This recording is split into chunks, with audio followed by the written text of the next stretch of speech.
اور 70 قیدی وہاں پر مارے گئے۔ میں کہتا ہوں اب یہاں پر کچھ لوگ یہ کہتے ہیں کہ مدینے سے نکل کر کے یہ لوگ گئے اور اٹیک کیا مکہ والوں پر اور بیچارے 70 لوگوں کو مارا اور 70 لوگوں کو پکڑ کر کے لائے، محمد صلی اللہ علیہ وسلم کے لوگ یہ ظلم کی ہے۔ ان الوؤں کو یہ بات بولنے میں شرم بھی نہیں آتی کہ حضور صلی اللہ علیہ وسلم گئے، ان کو مارے اور پکڑ کے لائے۔ بیوقوف، 313 کو لے کر گئے تھے اور آئے کتنے تھے؟ 1000 سے زیادہ۔ ابھی میں آپ سے ایک چیز پوچھتا ہوں، سوال ہے آپ سے۔ ممبئی میں آپ لوگ رہتے ہیں اور دلی یہاں سے کافی دور ہے، اگر دونوں میں ٹھن گئی، ممبئی والوں میں دلی والوں میں، اللہ کبھی نہ کرے، مثال دے رہا ہوں، دونوں میں کچھ اختلاف ہو گئے اور جنگ کی نوبت آ گئی، جنگ کی نوبت آ گئی۔ ممبئی سے قریب کلیان ہے، پنویل ہے، یا سمجھ لیں اور تھوڑا سا آگے کی طرف جائیں، کلیان کے پاس یا پنویل کے پاس یہ جنگ ہو گئی، کس کی؟ دلی والوں کی اور ممبئی والوں کی۔ مجھے بتاؤ کیا کہا جائے گا کہ ممبئی والے لڑنے کے لیے گئے تھے کہ دلی والے لڑنے کے لیے آئے تھے؟ ظاہر سی بات ہے وہ آئے تھے، ہم گئے نہیں تھے یہاں سے۔ اسی طرح سے اگر دلی کے قریب دوسرے وہاں سے سٹے ہوئے شہر ہے، نوئیڈا ہے، غازی آباد، وہاں اگر جنگ ہوئی ہوتی تو یہ بلیم کیا جاتا ممبئی والے وہاں گئے تھے مارنے کے لیے۔ یہی حال ہے، بدر کا لوکیشن اگر آپ کو پتہ چل جائے کہ کہاں ہے تو سب بات سمجھ میں آ جائے گی۔ بدر مدینے سے قریب ہے، مکہ سے دور ہے، مکہ سے تقریباً 300 کلومیٹر اور مدینے سے تقریباً 100-150 کے آس پاس۔ تو اب مجھے بتاؤ مکہ والے گئے تھے کہ مدینے والے گئے تھے؟ مکہ والے آئے تھے لڑنے کے لیے، نبی پاک صلی اللہ علیہ وسلم ڈیفنس کے لیے نکلے۔ اسی طرح جنگ احد کہاں ہوئی پتہ ہے؟ مدینے سے 5 کلومیٹر باہر، مدینے سے 5 کلومیٹر باہر احد پہاڑ کے دامن میں۔ کون آئے تھے؟ مکہ والے آئے تھے۔ جنگ خندق کہاں ہوئی پتہ ہے؟ مدینے پاک سے تقریباً 4 کلومیٹر باہر، مدینے سے 4 کلومیٹر باہر خندق کھودنی پڑی مدینے کو بچانے کے لیے۔ کون آئے تھے لڑنے کے لیے؟ مکہ والے آئے تھے۔ اب مجھے بتاؤ جو بار بار مدینے پر اٹیک کرتے ہوں، ہر بار حضور پاک صلی اللہ علیہ وسلم اور ان کے صحابہ کو مکہ چھوڑنے کے بعد بھی مدینے میں آ کر کے فساد مچاتے ہوں، تو کیا ایسوں کے خلاف تلوار اٹھانا جائز نہیں ہے؟ اپنے دیش کی رکشا ہر فوجی کرتا ہے، ہر کوئی کرتا ہے۔ میں آپ کو بتاؤں، اگر میرے ملک کے سرحدوں پر کھڑے ہوئے سپاہی ہیں، ان کو کچھ خصوصی اختیارات ملے ہوئے ہیں، کوئی اگر بارڈر کراس کر کے آ رہا ہے کسی دوسری کنٹری سے، تو یہ فوجی انتظار نہیں کرتا کہ میرا سینئر آرڈر دے گا اب میں اس کو کروں گا۔ اس کو اتنا پاور ہوتا ہے وہیں جگہ پر اس کو شوٹ کر دیتا ہے۔ بارڈر پر باضابطہ بارڈر سے 1 کلومیٹر آگے پیچھے یہ لکھا بھی جاتا ہے وارننگ کہ اس سے آگے نہ جائیں ورنہ سپاٹ پر شوٹ کیا جائے گا۔ وہاں پر یہ نہیں دیکھا جائے گا کہ بھٹک کے آئے تھے کیا کیے تھے، فوجی کو اختیار ہوتا ہے۔ کیوں فوجی مار دے رہا ہے؟ اس لیے کہ ہر ایک کو یہ فکر ہے میرے دیش کی حفاظت ہونی چاہیے، میرے ملک کی حفاظت ہونی چاہیے۔ اور وہ صحابہ اگر اپنے مدینے کی حفاظت کے لیے کھڑے ہو گئے تو ان ظالموں نے ایسی وہ بنا کر کے پیش کی، امیج بنا کر پیش کی ہے دنیا میں کہ وہ صرف لڑنے والی قوم تھی، لڑتے رہتے تھے۔ انہوں نے اپنے ملک کی حفاظت کے لیے تلواریں اٹھائی ہیں اور اللہ تعالیٰ نے ان کی مدد ایسی فرمائی کہ وہ مدینہ بچاتے بچاتے اتنا پھیل گئے کہ جتنے دشمن تھے انہیں بھی مجبوراً مدینہ طیبہ کی حکومت کے انڈر میں آنا پڑا۔ پھر جب مکہ فتح ہوا تو پھر لوگ جوق در جوق اسلام میں آنے لگے اور پھر اسلام کی کوئی سرحد نہ رہی، دنیا میں یہ پھیلتا ہی چلا گیا، پھیلتا ہی چلا گیا۔ آج بھی قرآن کی جو آیتیں ہیں اس میں یہی اللہ نے فرمایا کہ اللہ تعالیٰ فرماتے وَقَاتِلُوهُمْ وَقَاتِلُوا الَّذِينَ يُقَاتِلُونَكُمْ، ان سے جنگ کرو جو تم سے جنگ کر رہے ہیں، ان سے لڑو جو تم سے لڑ رہے ہیں۔ اور آج ہم نے ایک آیت تلاوت کی ہے سورہ انفال کی آخری آیتوں میں سے، وَإِن جَنَحُوا لِلسَّلْمِ فَاجْنَحْ لَهَا وَتَوَكَّلْ عَلَى اللَّهِ، اور کوئی قوم اگر امان چاہتی ہے تو تم بھی امان میں آ جاؤ، کوئی پیس چاہتی ہے، امن چاہتی ہے تو آپ بھی امن میں آ جاؤ۔ حضور کو حکم ہوا ہے فَاجْنَحْ لَهَا، آپ امن کے لیے جھک جائیں، پیس کے لیے آپ تیار ہو جائیں اور اللہ پر بھروسہ کریں۔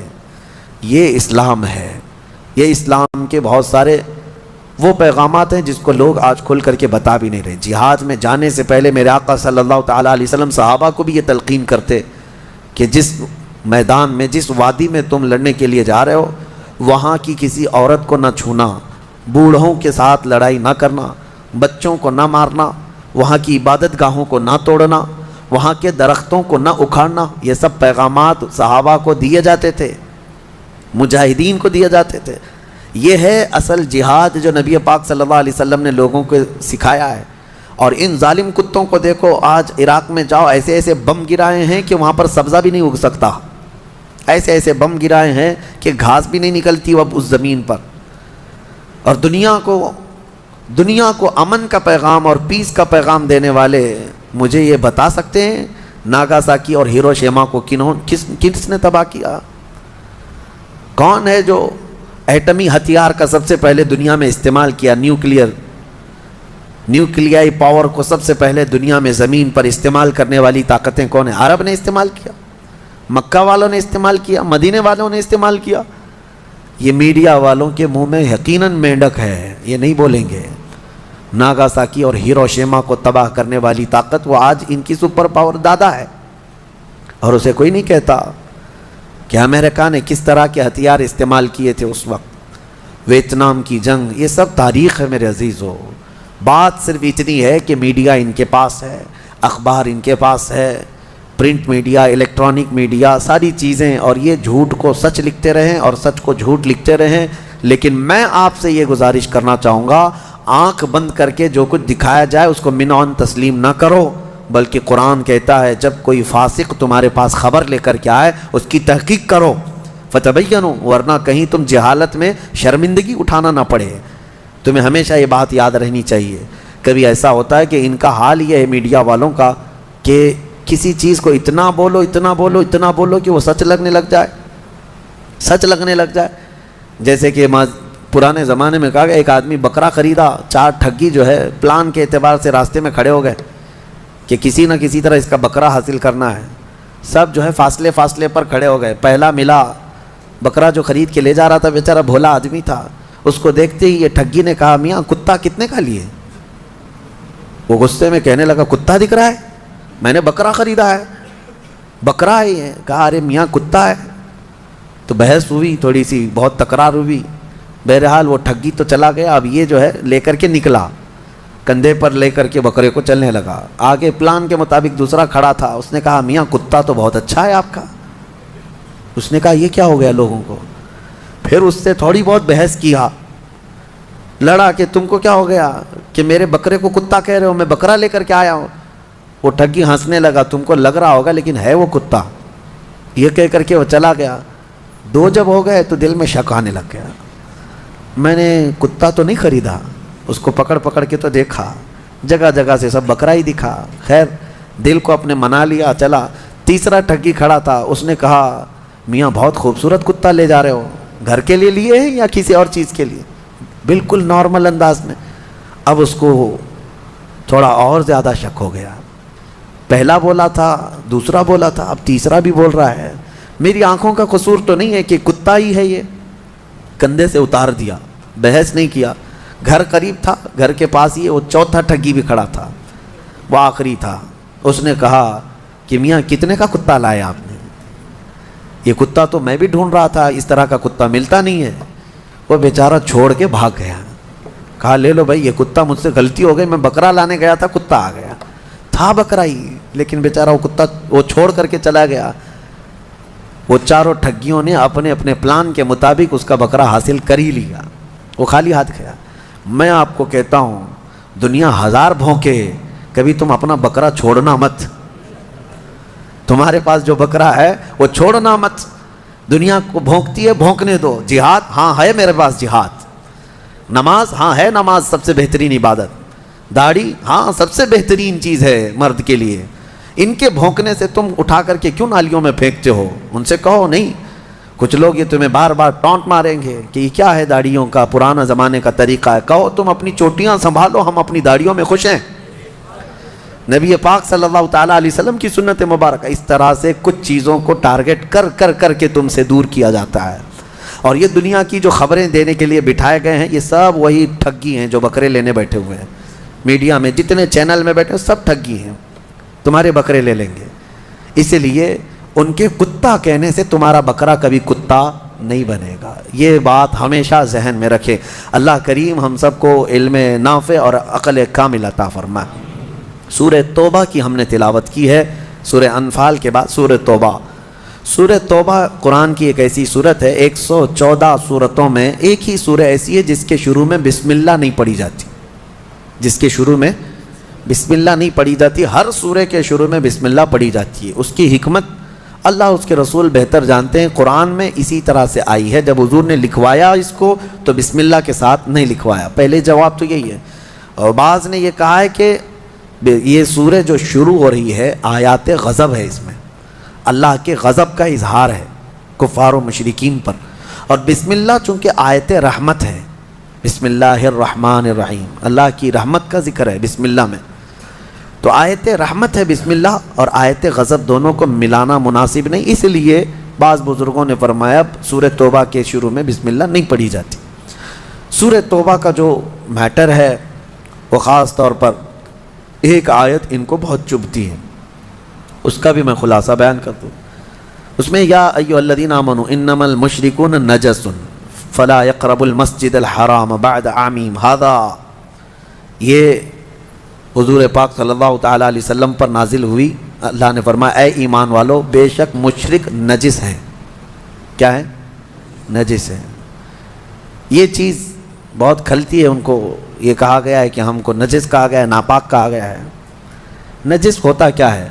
بہت ساری چیزیں ہیں، میں آپ کو بتاتا ہوں، اور اس میں حکم یہ ہے کہ ان کو مسجد حرم کے قریب اب آنے مت دینا، اس سال کے بعد پابندی ہو گئی، مشرکین نہ آئیں، یہ اللہ تبارک و تعالیٰ کی مقدس سرزمین ہے۔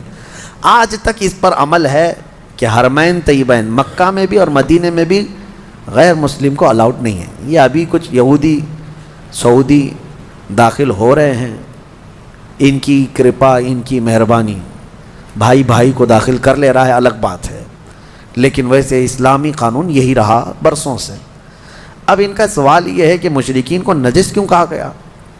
میرے عزیزو، نجس کا مطلب یہ ہے، نجس جس کو کہا گیا ہے، ایک نجس وہ ہے جو کتا ہے، ایک نجس خنزیر ہے کہ اس کو چھونا بھی جو ہے نجاست ہے، اور ایک پیشاب پخانا یہ بھی نجاست ہے، یہ بھی نجس ہے۔ لیکن ان کے لیے جو کہا گیا وہ عقیدہ نجس، یعنی اللہ تعالیٰ کے ساتھ شرک کرنے والی یہ جو فکر ہے یہی سب سے بڑی نجاست ہے، یہ گندگی ہے، یہ نجاست ہے۔ اور یہ صرف اور صرف میرے دین میں نہیں، الزامی جواب ہمارے پاس بھی ہے۔ اگر کوئی اسی بات کو لے کر کے کہتا ہے کہ مسلمانوں میں بار بار یہ چیز کہلائی جاتی ہے کہ مشرکین نجس ہیں، مشرکین نجس ہیں، تو پہلی بات تو ہم آپ سے کہیں گے تو نجس کیوں رہتے ہو؟ کلمہ پڑھ لو نا، نجس رہو ہی مت۔ بہرحال دوسری بات یہ ہے کہ الزامی جواب میں ہمارے پاس آپ کی بھی کتابیں موجود ہیں، منوسمرتی اٹھاؤ، اور بھی کئی کتابیں ہیں، اس میں صاف طور پر یہ لکھا گیا ہے کہ ان کے دھرم کو جو نہیں مانتا وہ سب سے بڑا پاپی ہے، سب سے زیادہ غلیظ ہے، اس کے گھر اپنے گھر کے قریب نہ بناؤ۔ ہم تو صرف حرم کی بات کر رہے ہیں، تم تو گھر کے قریب بھی بنانے کو منع کرتے۔ مقدس کتابوں میں موجود ہے یہ میٹر، سب کے ہاں ہے۔ لیکن میرے عزیزو، مسجد حرم کے قریب نہ آنے کی جو اللہ تبارک و تعالیٰ کا جو حکم ہے، اس کی وجہ یہ ہے ہر ایک کی عبادت گاہ مقدس ہوتی ہے، ہر ایک کی عبادت گاہ مقدس ہے۔ ہمارے لیے ہماری عبادت گاہ مقدس ہے، اور اللہ تعالیٰ نے اس زمین کو پاک فرمایا ہے، پاک فرمایا ہے۔ ایک صاحب ہے، ٹرین میں ملاقات کر کے وہ اس پر مجھ سے بہت بات کر رہے تھے کہ پھر کیوں ہم مکہ نہیں جا سکتے، مکہ جانے کو کیوں پابندی آپ کے اس میں لگائے؟ میں نے کہا نہیں صاحب، آپ کو غلط فہمی ہے، مکہ جانے کے لیے پابندی کسی نے نہیں لگائی۔ آپ کو امریکہ جانے کی پابندی ہے؟ یو کے جانے کے لیے پابندی ہے؟ نہیں ہے۔ کیا کرنا پڑتا ہے؟ اگر آپ کی خواہش ہو رہی ہے یو کے جانا ہے، امریکہ جانا ہے، تو کیا ہے؟ کہا ویزا نکالنا ہے۔ کہا کون دیتا ہے ویزا؟ وہی کمپنی، وہی ملک کی، وہی کنٹری کے اتھارٹی جو ہیں وہ ویزا دیتے ہیں آپ کو۔ کہا ویزا مل جائے تو جائیں گے آپ، امریکہ کا ویزا ملے، یو کے کا ویزا ملے تو آپ جا سکتے ہیں۔ سیم پروسیس ہے. آپ کو مکہ اور مدینہ آنا ہے تو ویزا ہے لا الہ الا اللہ محمد رسول اللہ. سیم پروسیس ہے. ہر ایک کنٹری اپنی اپنی کچھ نہ کچھ تحفظات رکھی ہوئی ہے. اسی طرح سے اسلام میں آپ کو یہ کہا گیا ہے آپ بھی کلمہ طیبہ پڑھ لو, پاک ہو جاؤ اور آ جاؤ, پاک ہو جاؤ اور آ جاؤ. پابندی صرف اور صرف یہ ہے کہ اس کرائٹیریا کے اندر جو ہوگا وہ آئے گا, وہ پڑھے گا. اور ہر دین میں اس طرح کی چیزیں پائی جاتی ہیں. بہرحال اللہ کریم ہمیں ہمارے دین پر استقامت عطا فرمائے, قرآن عظیم کی آیات بینات کو سمجھنے اور اس پر عمل کرنے کی توفیق عطا فرمائے. وآخر دعوانا ان الحمد للہ رب العالمین. السلام.